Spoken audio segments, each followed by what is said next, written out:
коллегалар, мындай, мен түшүнүп атам, көңөргө мындай Кыргызстандын келечеги кереги деле жок, бирок хотя бы мындай укпасаңар да тынч отуруп берип коюңуздарчы, сураныч. Рахмат, Кыргызстан жөнүндө сүйлөп атам, ушул жерден силер деле шайланып келгенсиңер.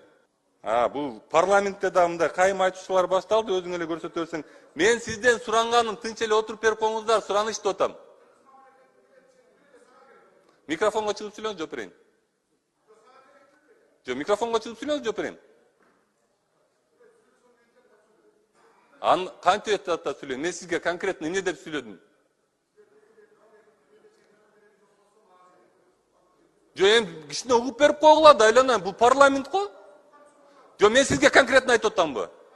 Жок, конкретно Акылбек байке деп айттымбы? Акылбек мырза деп айттымбы?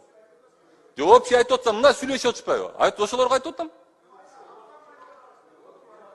Мындай урматтуу депутаттар, тынчтанып угуп коюңуздар, урматтуу депутаттар. Мен не тура эмес нерсе айтып атамбы? Бири-бирибизге урматтуу көрсөтөлү, угуп алып атабыз. Вообще укпайсыңар могу жака чыккандардычы? Бажа-бажа гыжы-гыжы быжы-быжы болуп эле базарда отургандай жазышат комментарийге. Комментарийге жазышат, неге сүйлөп атканда эч ким укпай эле деп. Айланайындар, бири-бирибизди урматтайлы да.